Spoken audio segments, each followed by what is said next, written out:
Hello, my name is Frank Prevertil, and this is my verbal reflection for cross class peer teaching for PED 382. For my first question, it asked me if I could share a specific example where teamwork among team members positively impacted my learning experience. In my first teaching, my group did the YMCA. The reason we did this was so that our class could stay engaged and have fun while also doing a fitness test on the same day. We just wanted our class to, dance a little bit and maybe put on a smile after doing all of those curl ups.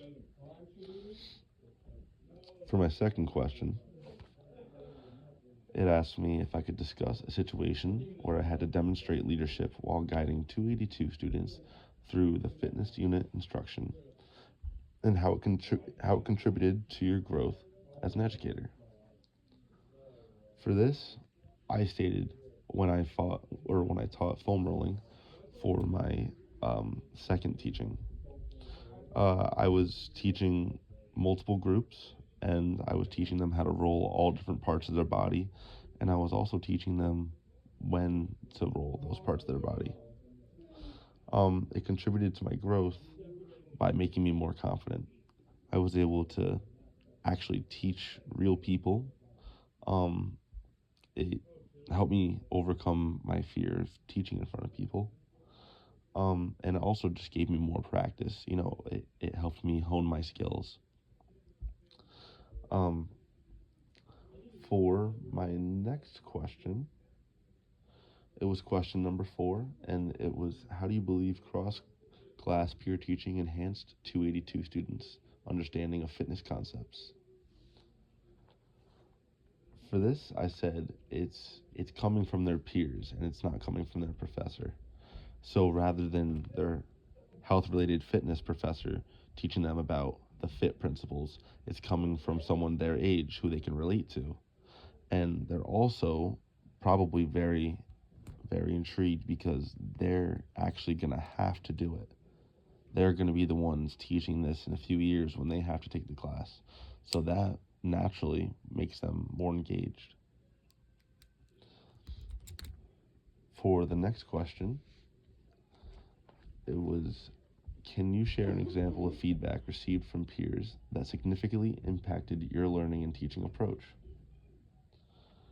Um, for this question, I said I would like to teach a more organized warm up.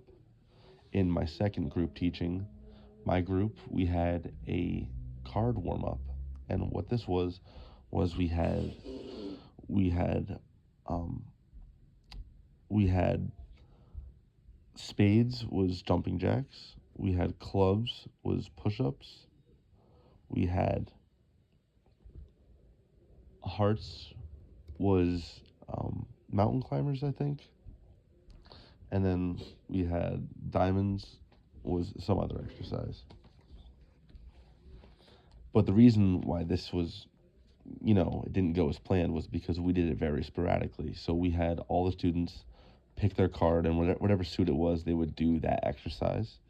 And um, with this, they uh, they just spread out all throughout the room, but they weren't organized.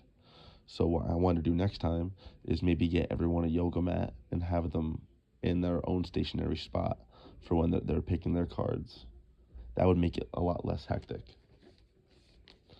For my next question, it was in what ways has cross class peer teaching boosted your confidence and self efficacy as a teacher? So, what this did for me was it gave me experience and it taught me how to be okay with messing up and it taught me how to improvise. So, throughout this experience, I made a lot of mistakes. I said guys a lot. I'd use a lot of filler words such as like or and I was able to work on those things and really, really start honing my skills. And it also taught me that, it's okay not to be perfect. It's okay to mess up because it's not like it's not like the class is going to kill you if you mess up something or if you forget about something. Like it taught me how to be okay with that. And last but not least, it taught me how to improvise. This class showed me that things happen and stuff goes wrong. So you always have to be ready to move on the fly. Um, One way this happened was in my second teaching, we went too long for our stations, so not every group was able to do their station. So we had to, in order to wrap up in time, we had to cut it short and we had to get straight to our stretching. So yeah, it was unfortunate, but we were still able to keep our time because we noticed it. And it might not have been the most perfect teaching because of that, but either way, we finished on time and we had to improvise. For my next question, it was, how do you foresee cross-class peer teaching enhancing 282 students' educational experiences? I said, it will show how far they will come.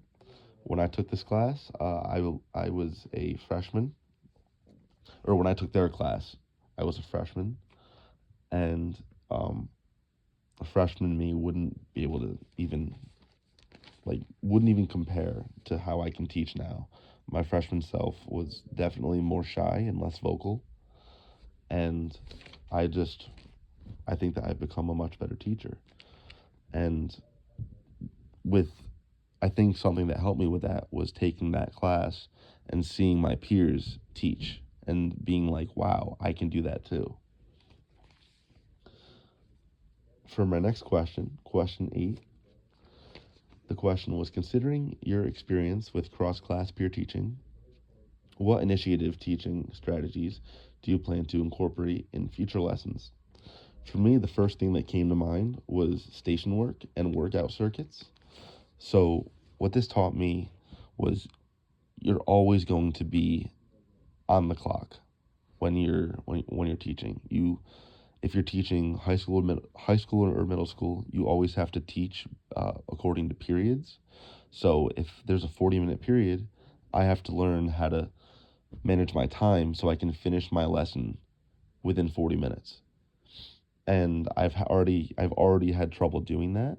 I've made things last too long, so that's something that I personally have to work on. Um, but those workout circuits, they're something that I definitely want to add. I want my students to definitely be involved in workout circuits. I think that that's a very good idea. For the ninth question, it was, based on your experience, what do you consider the advantages of cross-class peer teaching, and what were you able to gain from it? Uh, I said it gives us an opportunity to figure out our voice and our style. I've gained confidence and adaptability throughout this whole experience as well. Um, I learned my voice. I learned my teaching style. Um, I learned, once again, I learned how to adapt on the fly, and I think that that was very, very helpful for me. I think that that's going to pay off. And last but not least, um, were there any challenges or barriers I faced during group teaching? Yes, there was. I had a student that was sick, and when they told me they were sick, I was like, okay, take it easy. I don't want you to burn yourself out or make your sickness any worse. And if they have to stop, they can, because the last thing I want is for a student to get hurt on my watch, or I don't want anyone getting sick. I want to try to make everyone comfortable. But yeah, that is my verbal reflection. Thank you.